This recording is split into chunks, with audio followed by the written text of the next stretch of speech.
Hello, this is Mrs. Thomas, virtual teacher librarian, coming at you with another tutorial about this time Google Sites. So, Google has a program that makes it very easy for us to create a website that you can then share. This can be for information for parents, it could be for projects for students, it could be all kinds of cool stuff. So, students or teachers are welcome to watch this tutorial. I'm going to start here in my drive, go over to New, click on More, and click on Google Sites. This is going to open up what I think of as kind of your Google Sites main page, which is your home, will eventually be your homepage for your future website. So it's a pretty simple interface if you've already used anything from Google. So there's a template gallery, and that little pop-up that comes up at the bottom is something you can click on and explore some templates, but we're going to start here. So if you click on Pages, this menu is going to list all the pages that are part of your website. So just imagine if you go to a website online and then the menu pops up and you can go to different pages within that page, right? So this is the area of the website where you would determine that. So if you want to have a home page and then you want to add another page, you can click down here on the New Page button and name your new page. Think of your home page as kind of like an umbrella, and all of the other pages are kind of under that umbrella.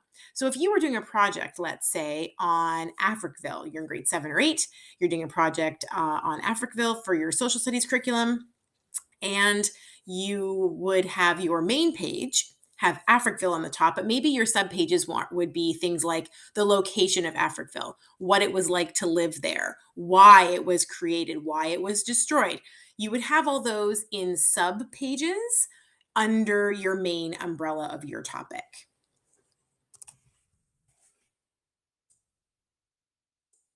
It's going to automatically name the page in the title box what I named it over here.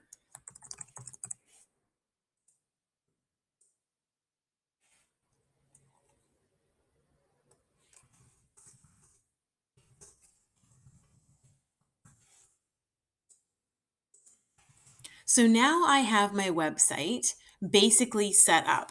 At this point, I'm going to stop and think to myself, do I like how this looks? And I do like how this looks.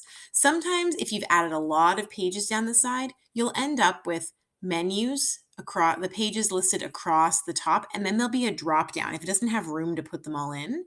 I like it when you can see all of the links across the top, but that's a personal choice. So you can have a look and decide if you like it or not. And from here, we're going to start inserting our actual content. So in inserting content, you want to be really careful that you always have copyright for anything that you're posting. If it's something you have just found on the internet, you shouldn't be putting it on a website without giving credit where credit is due and asking permission from the person who originally posted it or took the photo or created the document. I'm going to assume for our purposes for this tutorial that you have created things yourself. I'm going to scroll down through the layouts. These layouts, predetermined layouts, are really great for making your website look professional. So if you want to, you can drag and drop them over. Click on the plus sign and go to your drive. You're going to search in your drive for what file you want to post. Let's say it's a slide that you want to put into your website. This is the one I'm looking for. 6-word memoirs. They're 6-word long memoirs of people who lived in Africville. And now you can see I've added both the 6-word memoirs and a book trailer with YouTube about a children's book about Africville. You can add YouTube videos, but again, you want to make sure that you're giving credit where credit is due. So I'm going to make sure that down here, I'm going to put who the author is and written by, and I'm going to put in recorded by. So I'm going to make sure I have both the names of the people who wrote this book and who recorded the YouTube video on my website.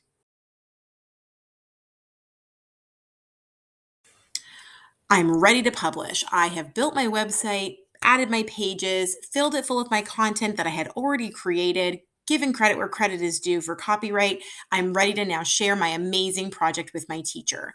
I'm going to come up here and press the publish button. I'm going to name it something that makes sense so that my teacher can find it, Africville for Mr. Bruton, and I'm going to press publish. Now, if you are in elementary school, anyone at the Durham District School Board can see it. You cannot change that setting. So it's only going to be viewable for those people who have an S number or teachers or administrators. We're going to press publish and it's going to take a second. It's going to publish. Down at the bottom here, your site has been successfully published. If you click on view, it is going to show your amazing new website. If you want to go back and change things, you always have the option of clicking this publish or edit button down here. But otherwise, your website is done and it is ready to be shared. If you want some amazing examples of student created websites, check in the notes at the bottom of this video and good luck on building your website. Make sure you share what you come up with. I can't wait to see it. Bye for now.